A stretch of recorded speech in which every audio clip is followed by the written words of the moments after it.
미국의 북동부에 가면 필라델피아라고 하는 도시가 있습니다. 저도 독일에 있을 때 미국의 심포지움 때문에 갔다가 보스턴에서 누님이 있는 시애틀까지 가는데 필라델피아에서 갈아타고 또 시카고에서 또 한 번 갈아타고 비행기를 3번 타고 동부에서 서부로 이렇게 간 기억이 있습니다. 이 필라델피아는 미국 최초의 수도가 되고 또 우리 독립운동과도 관련이 있는 유명한 도시입니다. 그리고 요한계시록에 나오는 소아시아의 7교회 중에 한 교회도 우리 성경에 빌라델비아라고 되어 있는 그 필라델피아 교회입니다. 시간이나 거리상으로 큰 간격이 있긴 하지만 같은 이름의 도시가 존재했었습니다. 그러니까 오늘날 튀르키예에 해당하는 그 계시록의 필라델피아는 형과 동생이 차례로 왕으로 다스리면서 의가 좋고 또 형제의 사랑이 남달라서 이 필라델피아라고 하는 이름이 붙어 있는 도시가 되었습니다. 그런가 하면 미국의 필라델피아는 기독교적인 이름이 맞습니다. 회중교회 중에서 퀘이커 교도들이 세운 신앙적 배경을 가진 도시로 알려져 있습니다. 이 필라델피아 얘기를 왜 하느냐 하면 이 필라델피아라고 하는 말은 그리스어로 형제 사랑이라고 하는 뜻입니다. 필로스 사랑이라고 하는 말과 아델포스 형제라고 하는 말이 합쳐져서 이 필라델피아라고 하는 형제 사랑이라고 하는 합성어가 된 것입니다. 오늘 본문의 형제 우애가 바로 그 필라델피아를 번역한 말입니다. 그런데 우리말 성경에는 형제 우애라고 형제와 우애를 띄어쓰기 했지만 이 성경 원문에는 사실 한 개의 단어이기 때문에 그래서 오늘 제목을 서로 붙여서 형제 우애 이렇게 써놓았습니다. 그러니까 오늘 본문 7절을 헬라어로 이렇게 보시게 되면 형제의 우애는 필라델피아 이런 헬라어가 들어가 있고 사랑에는 아가페라고 하는 헬라어가 우리가 잘 아는 헬라어가 되어 있습니다.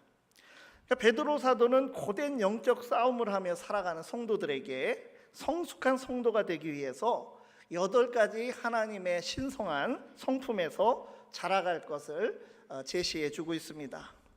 이 성경에는 우리가 오늘도 다시 반복해서 읽었듯이 자세한 설명이 없이 그저 8개의 명사들만 그 하나님의 신성한 성품을 나타내는 8개 명사들만 달랑 이렇게 열거되어 있지만 그동안 우리가 이 시간에 하나하나 묵상하는 가운데 2가지씩을 말씀으로 나누었습니다. 믿음, 덕, 지식, 절제, 인내, 경건. 그리고 오늘은 드디어 마지막 7번째, 8번째 형제 우애와 사랑에 관하여 함께 말씀을 나눕니다. 우리에게 허락된 하나님의 신성한 성품에서 형제 우애와 사랑은 어떻게 우리의 신앙 성숙에 중요합니까? 첫 번째로 형제 우애는 경건의 참된 증거입니다. 하나님의 신성한 성품에 참여하여 성숙해가는 우리에게 경건은 인내 가운데 얻게 되는 복된 열매라고 했습니다. 세상이 이치와 구별되게 그 인내의 결과는 세상에서는 인내는 성공의 어머니다. 세속적인 성공을 인내의 결과로 보지만 그러나 성경은 인내의 결과가 경건이라고 우리에게 가르치고 있습니다. 믿음이 덕을 드러내고 지식과 절제와 인내로 말미암아 경건이라고 하는 결과를 그 열매가 맺히게 됩니다. 그런데 이 경건에는 형제 우애가 더해질 때 성숙한 신앙이 됩니다. 만약에 어떤 사람이 오랫동안 참 경건을 향한 연습을 하고 오랜 인내를 거쳐서 누가 보아도 이 사람은 경건한 사람이라고 할 수 있는 그런 성품을 가지게 되었는데 그 경건하다는 사람이 자신보다 경건하지 못하게 보이는 형제자매나 이웃을 좀 경멸하고 정죄하고 그것을 참지 못한다면 그러면 어떻게 되겠습니까? 그래서 하나님을 향한 진실한 경건은 반드시 자신만큼 경건하지 못하다고 하는 형제자매라 하더라도 품어주고 기다려주고 세워주는 형제 우애로 나아가게 되는 것입니다. 예수님의 삶을 묵상해 보시기 바랍니다. 예수님은 그 눈물과 통곡으로 참 간구하셔서 그분의 경건으로 응답을 받았다. 이런 말씀을 히브리서를 통해서 나누기도 했습니다. 예수님처럼 경건한 분은 역사상 존재하지 않았습니다. 그런데 경건하신 예수님께서는 죄인들을 찾아가서 스스럼 없이 그들과 교제하시며 그들을 변화시키신 죄인들의 친구로 살아가셨습니다. 경건이 하나님께 집중하는 신앙의 수직적인 관계에 더 비중이 있다면 형제 우애는 하나님의 사랑이 동일하게 골고루 주변에 있는 형제자매들을 향해서 수평적인 관계로 드러나는 모습입니다. 그래서 인내를 통해서 얻게 된 경건은 이웃과의 관계 속으로 더욱 확대되어 나아가야 됩니다. 그래서 야고보 사도는 경건, 그 야고보 사도를 통해 주신 말씀처럼 고아와 과부, 즉 사회 안전망에 사각지대에 있는 그 당시 사각지대에 있는 사람들을 돌아보고 보호하는 긍휼의 삶을 살아가는 것, 이것이 경건한 예배 의식만큼이나 중요한 경건의 실천 행위라고 하였습니다. 시편 68편 5절에 보면 하나님은 고아와 과부들의 아버지셨습니다. 그의 거룩한 처소에 계신 하나님은 고아의 아버지시며 과부의 재판장이시라. 형제우애의 본래적인 뜻과 그 말이 쓰여진 자리는 가족 간의 사랑입니다. 그런데 초대교회와 그 사도들은 혈연으로 맺어진 가족들이 아니었지만 예수 그리스도를 믿는 믿음을 통해서 성령으로 거듭난 성도들을 형제자매라고, 즉 가족으로 부르기 시작했습니다. 하나님 아버지의 자녀, 하나님의 권속, 이런 말로 믿는 자들을 부르기 시작했습니다. 우리나라에서는 제 기억으로는 CCC나 이런 선교단체들이 형제님, 자매님 이런 말을 부르기 시작하고 그런 것이 아주 광범위하게 퍼졌지만 사실 그 원조는 성경에 있다고 할 것입니다. 그러다 보니 형제우애라는 말도 자주 사용해서 믿음의 형제자매들에 대한 사랑을 강조하였습니다. 그래서 여기 형제우애는 성도들 사이의 사랑을 우선적으로 말씀하고 있는 것입니다. 하나님의 내리사랑을 받은 사람들, 그 성도들의 서로 사랑, 그것이 바로 형제우애입니다. 우리말 성경은 이 말을 다양하게 번역했습니다. 본문 7절을 성경이 어떻게 번역했는지, 개역개정, 우리가 지금 보고 있는 개역개정, 그리고 새번역, 공동번역, 그리고 천주교에서 번역한 가톨릭 성경을 보면 형제우애의 사랑을 더하라, 또 신도 간의 우애의 사랑을 더하도록 하십시오. 교우끼리의 사랑에 만민에 대한 사랑을 더하십시오. 형제애의 사랑을 더하십시오. 형제우애를 신도 간의 우애, 교우끼리의 사랑, 형제애라고 하였습니다. 이것은 믿음의 형제자매들, 여기 앉아있는 우리들이 특별한 관계라고 하는 것을 말해주고 있습니다. 믿음의 형제자매들을 향해 어떻게 대하라는 것입니까? 같은 믿는 자로서 형제우애의 사랑을 나누라는 것입니다. 같은 믿음의 공동체에 있는 형제에게 사회에서 사람들 대하듯이 단순히 존중하는 정도로 대하는 것도 아니고, 그렇다고 교인 중에 누가 사회적으로 어떤 권세자라고 해서 그를 더 받들고 세상에서 하듯 더 나가서 우상숭배하듯 두려워할 것도 아니고, 반대로 지극히 작은 자, 사회에서 사실은 보이지 않는 그런 분이 오더라도 교회에 있으면 사회적 존중 정도를 넘어서서 형제우애를 보이라고 하는 것입니다. 그러니까 한마디로 형제 우애는 믿는 형제 자매에 대한 사랑의 평준화다, 이렇게 말할 수가 있습니다. 두려워할 분은 오직 하나님이시고 형제 자매들 간에는 평등한 인격적 관계에서 서로 우애하는 것입니다.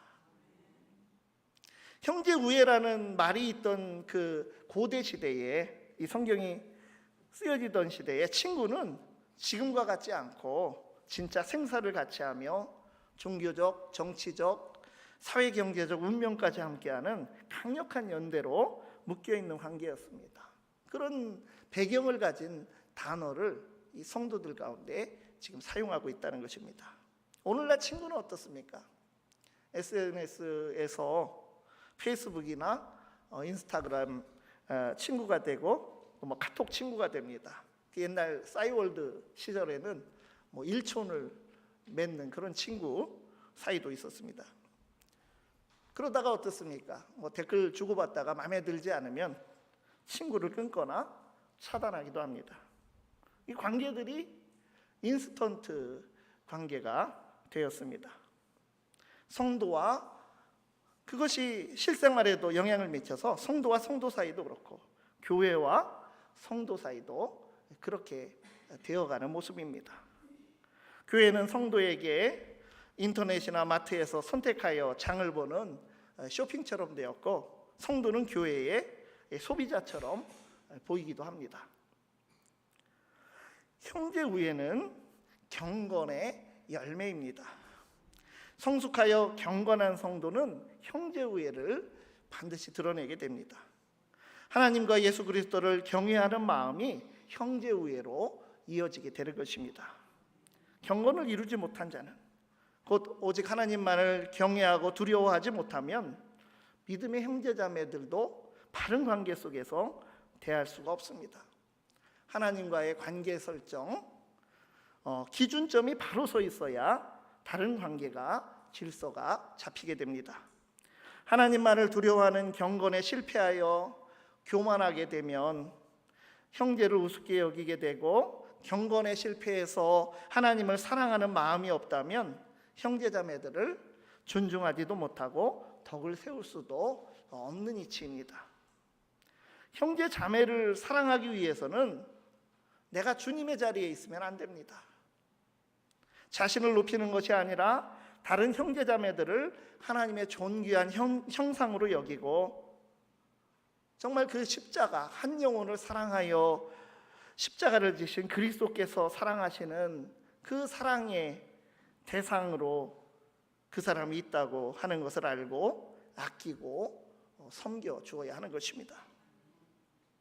하나님을 사랑하고 두려워하시는 경건도 이루시고, 형제를 형제로서 사랑하고 섬기는 형제 우애도 잘하실 수 있기를 바랍니다. 두 번째로, 신성한 성품의 성장은 사랑이 승리하는 과정입니다. 형제 우애는 아가페 사랑에까지 이르러야 합니다. 하나님과 예수 그리스도를 믿는 성도들 사이에, 이 성도들 사이에 형제 우애하는 그 절정은 이제 아가페 사랑에까지 이릅니다. 그 사랑, 우리가 나누고 사랑이라고 부르는 것에 가장 절정이고, 또 그 사랑의 근원이고 그 사랑의 시작은 어디입니까? 하나님의 사랑입니다. 독생자 아들을 통해 믿는 자들에게 주신 크신 긍휼하심의 사랑입니다. 형제 우애, 이 형제 간의 사랑은 하나님의 사랑에 뿌리를 두고 있다는 것입니다. 교회는 새로운 가족이라고 했습니다. 하나님 아버지의 사랑 안에 뿌리를 두고 그 사랑에 의해서 서로 사랑하고, 믿음으로부터 출발해서 사랑에 이르기까지 성장해야 하는 하나님 나라의 가족이 바로 우리들입니다. 하나님의 신성한 성품의 덕목을 우리의 인격에 담아서 믿음, 지식, 믿음, 덕, 지식, 절제, 인내, 경건, 형제 우애 사랑으로 점점 성장하고 충만해지는 과정에서 이 사랑이라고 하는 것은 아주 절대적으로 작용하고 절대적인 위치를 가지고 있습니다. 이 하나님의 신성한 성품 8가지 이제는 좀 외우실 수 있겠습니까? 이 모든 8가지 덕목들은 아가페 사랑에 의해서 이루어집니다. 믿음, 우리가 믿음을 갖게 된 것 하나님의 사랑의 결과입니다. 하나님의 은혜를 받아들이는 길이, 그것이 그 사랑을 받아들이는 길이 믿음이고, 그래서 우리가 그 믿음을 가지고 또 사랑하게 되는 것입니다. 믿음이 덕으로 나아가게 하는 것도 사랑입니다. 바울이 믿음이 약한 자가 시험 들지 않도록 그 고기 먹기를 포기한 것처럼, 그 믿음으로 얻은 자유가 덕이 안 되면 기꺼이 그 자유마저도 포기하는 것도 그 형제를 위하여 죽으신 그리스도의 사랑이 먼저이기 때문입니다. 덕을 바르게 세우기 위하여 지식이 필요하고 절제도 필요한 것은 결국 사랑 때문입니다. 사랑하기 때문에 우리는 인내하게 됩니다. 결국 사랑은 마치 꽃이 피는 순간처럼 경건이라고 하는 이러한 결과를 받아들이게 됩니다. 하나님이 우리를 신실하게 사랑하듯 우리도 그분만을 진실하게 사랑하는 사랑에 이르고, 그 참된 경건에 담긴 사랑이 형제들을 향해 쏟아 부어져서 형제 우애로 나아가게 되고, 그 결실로 아가페 사랑에 이르게 되는 것입니다. 우리 속에 심으신 하나님의 사랑이, 그것을 믿은 우리에게 덕과 지식, 절제와 인내, 경건과 형제 우애를 통해서 드디어 사랑으로 열매 맺게 됩니다. 지금까지 팔덕이라고 말했고 하나님의 신성한 성품 8가지라고 말하였지만, 사실 우리에게 그 신성한 성품의 성장은 사랑으로 시작해서 사랑으로 촉발되고 사랑으로 공급받고 자라나서 사랑에 이르는 정말 참으로 복되고 감격스러운 여정입니다.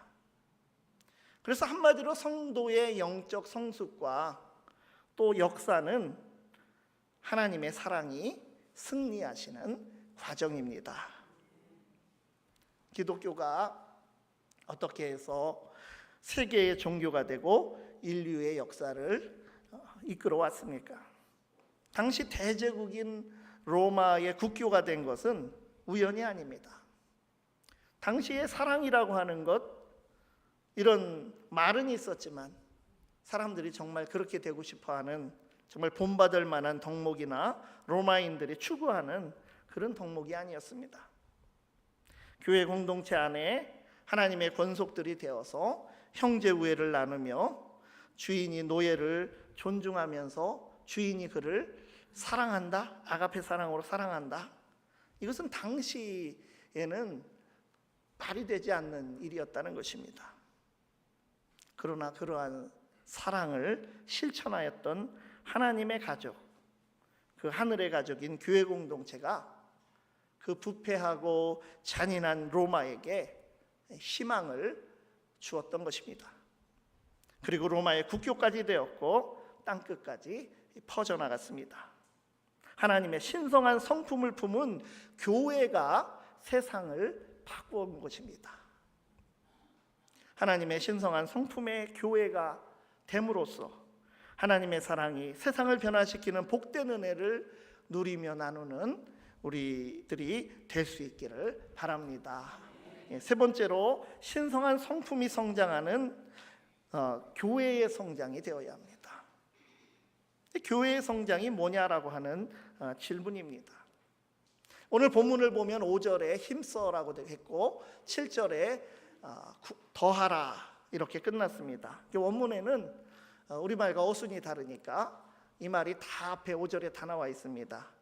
더하라, 공급하다는 말이 5절에 나오기 때문에 힘써 열심을, 적극적으로 열심을 다하여 공급해야 할 것, 하나님의 자녀된 자들, 하나님의 가족인 교회가 자기 자신에게 힘써 적극적으로 열심을 다하여 공급해야 할 것이 그 8가지로 표현한 신성한 성품이라고 하는 것입니다. 정말 교회가 힘써야 할 것, 교회가 할 일이 얼마나 많이 있고 실제로 하고 있는 일이 얼마나 많이 있습니까? 그런데 적극적으로 모든 열심을 쏟아부어야 할 것이 무엇인가를 오늘 말씀이 우리에게 가르쳐 줍니다.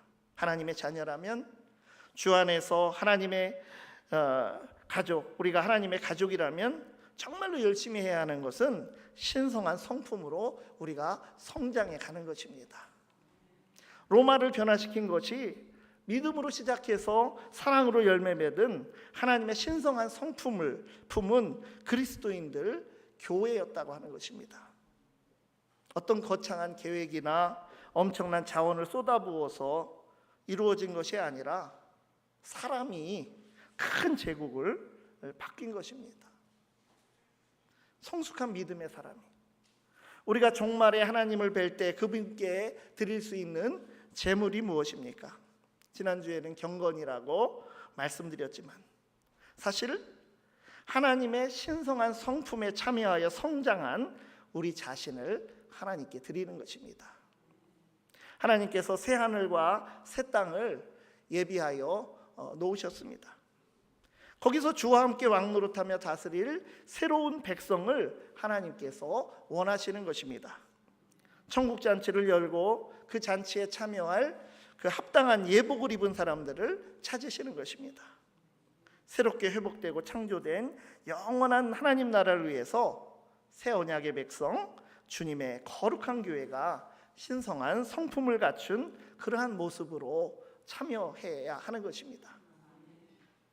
그래서 교회 성장이 무엇이라고 생각하십니까? 교회가 사람이 많이 모이고 좋은 건물 짓고 선교 많이 하고 교회 학교도 북적북적하고 좋은 소문난 교회, 이게 참 좋습니다. 그런데 핵심은 사람에 있다는 것입니다. 교회는 예수님 믿는 사람들이 모인 모임입니다. 사람이 교회입니다. 내가 흩어져도 내가 하나의 흩어진 교회가 되는 것입니다. 그러면서 이 세상의 교회는 다 하나입니다. 그래서 우리가 오늘도 그렇게 우리의 고백을 했습니다. 무엇이라고 고백했습니까? 거룩한 공교회라고 고백을 했습니다. 거룩하고 보편적인 교회로서 하나의 교회지만 우리가 각자의 삶의 자리에서 개개의 교회를 섬기고 우리 각자가 가서 우리 자신이 교회로 나타나는 것입니다. 교회의 머리이신 주님은 한 분이십니다. 모두 어디에 또 어느 시대에 있어도 그분의 약물이라는 것입니다. 지역, 규모, 교단 이런 거 넘어서 어디 가든지 주님의 우리는 약물이가 됩니다. 교회의 목자는 그래서 한 분입니다. 그래서 사실은 이게 주보에 이렇게 담임 목사 누구 이렇게 써놓지만 사실은 예수님이 담임 목사이십니다. 그러면 교회 성장은 무엇입니까? 교회로 모인 한 사람 한 사람이 목자이신 주님을 따르고 닮아가는 성장입니다. 하나님의 신성한 성품을 인격에 담은 한 사람 한 사람으로 굳건히 서는 것, 이것이 바로 교회의 성장의 아주 본질적입니다. 하나님께서 태초에 온 우주를 창조하셨을 때 보시니 좋았더라, 이렇게 성경에 하나님의 그 반응을 기록해 놓았습니다. 그런데 결국 한 사람이 죄를 짓고 타락하였고 온 세상이 타락하게 되었습니다. 하나님의 창조에서 대표 선수인 인간이 타락하니까 다른 피조물들도 함께 타락하고 그 안에 떨어지게 되었습니다. 그래서 하나님께서 세상을 사랑하사 구원하시려고 독생자 아들을 세상에 보내주신 것입니다. 그런데 여기서부터 중요한 것은 순서입니다. 하나님이 처음에 창조하신 세계가 사람의 타락으로 온 세상이 다 타락에 빠졌습니다. 그렇다면 이제 하나님이 타락한 세상을 새로 창조하시는 하나님의 이 구원의 역사 가운데 새롭게 창조하신 세상이 먼저 바로 나타나지 않고 사람을 먼저 세우시는 것입니다. 새하늘과 새 땅이 분명히 이루어지게 될 것이지만 그 약속 우리가 소망을 붙들고 가는데, 그러나 그 전에 새로운 피조물, 새 사람들을 먼저 만드시고 그들이 살아갈 새하늘과 새 땅을 가져오시는 것입니다. 그래서 예수님을 보내서 우리를 새로운 하나님의 백성, 하나님의 자녀로 창조하신 것입니다. 그래서 하나님께서 교회를 먼저 세우셨습니다. 아담과 하와가 타락하여, 이 사람이 타락하여 세계가 타락한 것입니다. 타락한 세상이 먼저가 아니라 그 세상에 타락의 원인을 제공한 인간의 불순종이, 그것이 문제였습니다. 그러므로 온 피조 세계가 회복되는 것도 이 대표 선수인 사람의 회복에 달려 있습니다. 로마서 8장 18절 이하에 나옵니다. 생각하건대 현재의 고난은 장차 우리에게 나타날 영광과 비교할 수 없도다. 피조물이 고대하는 바는 하나님의 아들들이 나타나는 것이니 그 바라는 것은 피조물도 썩어짐의 종노릇하는 데서 해방되어 하나님의 자녀들의 영광의 자유에 이르는 것이니라. 그러니까 하나님의 아들들, 하나님의 자녀들이 먼저 나타나야, 제대로 세워져야 다른 피조물도 구원받는다는 그런 말씀입니다. 그러므로 교회가 중요한 것입니다. 장차 하나님께서 이루시고 임하게 될 새하늘과 새 땅을 오게 하는 전축기지가 바로 교회입니다. 하나님이 주목하시고 하늘의 모든 천사들이 지켜보는 곳이 이 지구상에서 어디겠습니까? 백악관도 아니고 대통령 관저도 아니고 무슨 나사도 실리콘밸리도 아니고 바로 우리가 몸담고 있는 교회를 주목하시는 것입니다. 그러므로 죄와 사망의 증상들과 타락의 현상들이 뚜렷하게 나타나는 이 세상 한복판에 서 있는 주님의 교회가 정말 집중해야 하는 것은, 많이 모이고 화려한 건물 짓고 일꾼 많이 있고 봉사 많이 하는 교회로의 성장, 그것은 다 수단입니다. 그런 것들은 다 나중에 의미가 없어질 것입니다. 교회가 이 세상에서 가장 힘써야 할 일은 교회 자신의 거룩함과 경건함, 신성한 성품이 성장하는 것입니다. 그래서 종말에 하나님께서 만드실, 그 반드시 이루실 새하늘과 새 땅에 대한 비전과 소망을 분명하게 바라보며 그 소망을 붙들어야 하는 것입니다. 그날을 위해서 우리는 준비되고 있는 것입니다. 그런데 세상에서 나그네처럼 그 목적지를 향해서 가고 있는 교회가 그 확실한 소망이 희미해지면, 그러면 그저 눈에 보이는 이 세상의 것에 자꾸 집중하며 세속의 가치에 휩쓸릴 수밖에 없습니다. 하나님은 새하늘과 새 땅을 가져오시기 전에 그 영원한 나라에 합당한 백성들을 창조하고 계십니다. 그 하나님 나라 백성들이 태어나고 성장하는 자리가 바로 우리 교회입니다. 교회보다 중요한 곳이 없습니다.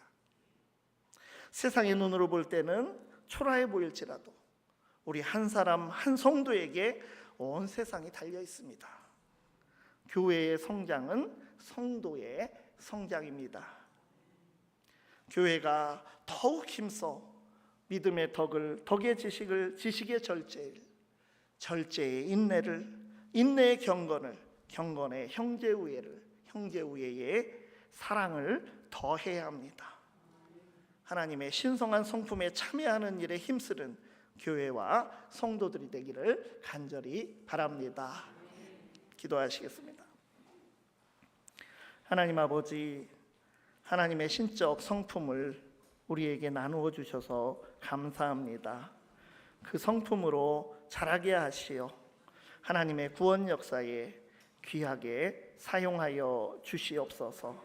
예수 그리스도의 이름으로 기도드리옵나이다. 아멘.